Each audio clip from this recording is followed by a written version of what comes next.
chapter, that is acids, bases and salts.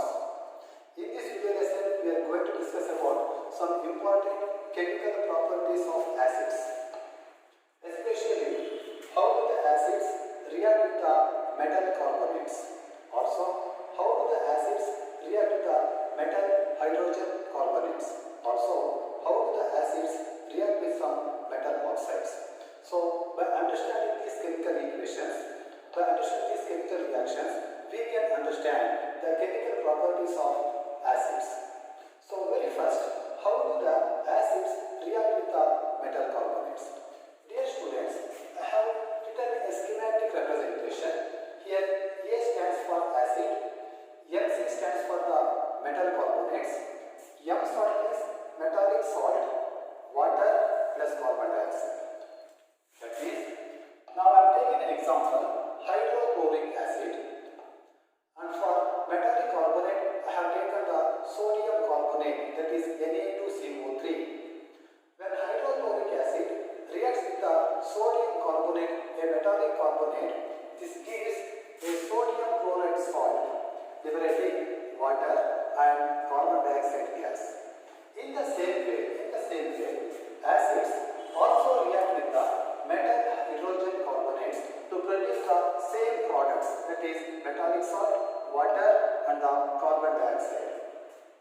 Again, A for acids, Mc is metal hydrogen carbonate to produce the metallic salt, water and liberating the carbon dioxide gas. Let's take an example. For acid I have taken the hydrochloric acid. When hydrochloric acid reacts with the metal hydrogen carbonate, that is sodium hydrogen carbonate, here sodium is the metal. When these two react, they produce the salt, that is sodium chloride salt, liberating the water and the carbon dioxide. Dear students, very important here. So in this reaction, the common products are the metallic salt, water and the carbon dioxide. If pass the carbon dioxide into the light water, that is CaOH twice, the solution turns into the milky white, showing that the liberated gas is the carbon dioxide. So in the examination they may ask, how do you show that the liberated gas is carbon dioxide? At the time you are supposed to write, when this gas is passed through a solution of the calcium hydroxide, that solution turns into the milky white, saying that the gas liberated is the carbon dioxide. So in the same way students, how do the acids react with some metal oxides? The example for metal oxide I have taken is, that is the Na2O, that is sodium oxide. So A stands for acids, MO stands for the metal oxides to produce the salt and water. Dear students, this is acid, this is one of the reactants, this is the salt and this is the water. Can you recall in which reaction the products are usually salt and water? In which reaction salt and water are produced? No doubt your guess is correct. So this is a neutralization reaction. Dear students, by analyzing this chemical reaction, we can come to a conclusion that, so this is the hydrochloric acid, no doubt it is an acid. The metallic oxide, that is sodium oxide, they react together to produce the salt and water. So this shows that metallic oxide is basic in nature. That means whenever the acid react with the metallic oxides which are basic in nature, they produce generally salt and water. So this reaction proves that the metallic oxides are basic in nature. So this is an example for a neutralization reaction. Thank you students.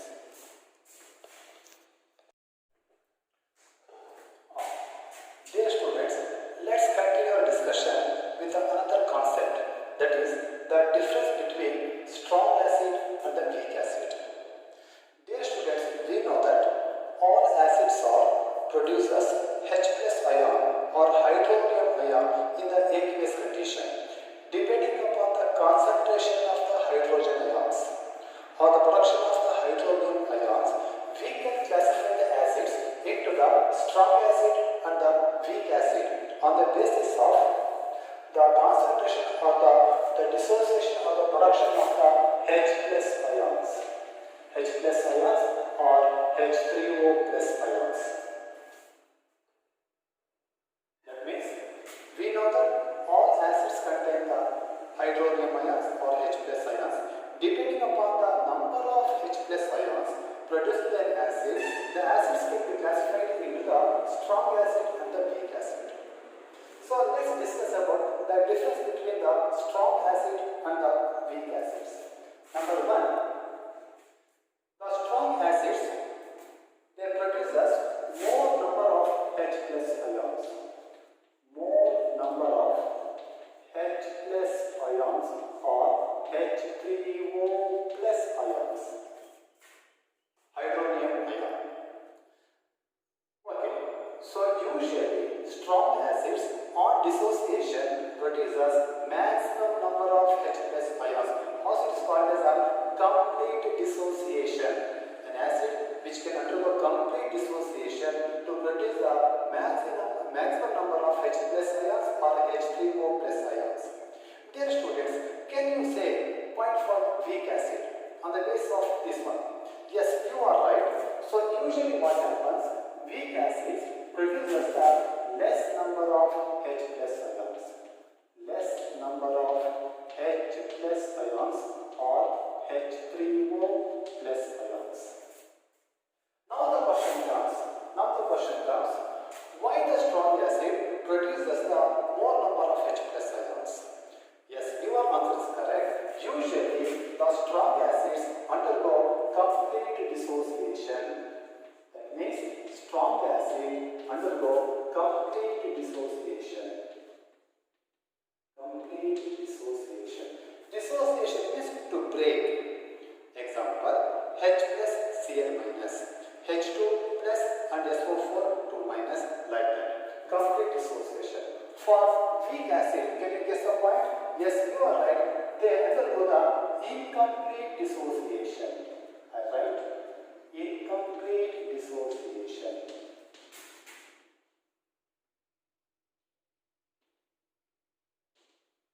Incomplete dissociation. Third point is, the strong acids are generally more corrosive. Alright? More corrosive.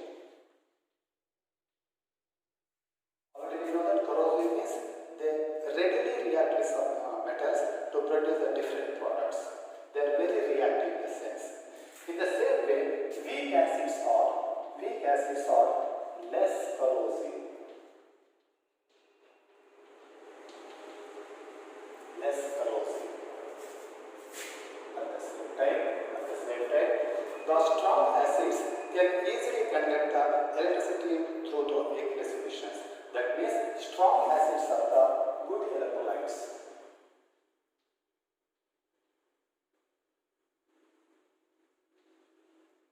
What are the electrolytes? Electrolytes are the solution which can allow the electricity to pass through them.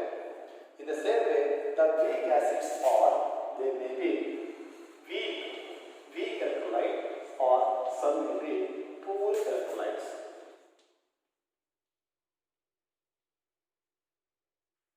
The weak acids are poor electrolytes. That means they may not conduct electricity or they slightly conduct electricity.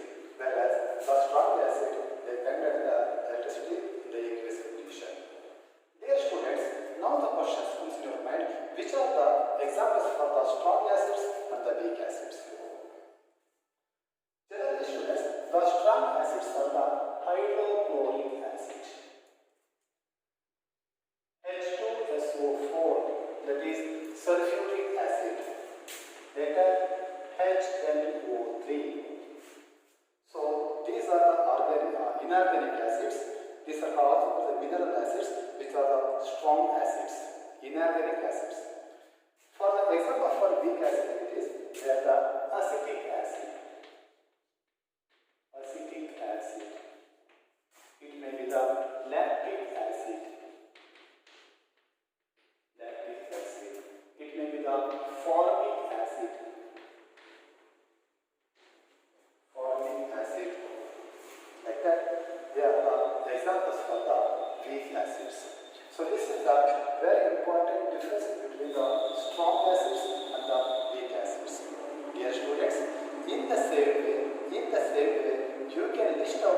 differences between the strong base and a weak base. On the basis of these points, you can guess, you can write the differences between the strong base and a weak base. Okay, students? So these are about the difference between a strong acid and the weak acid. Please copy down these points.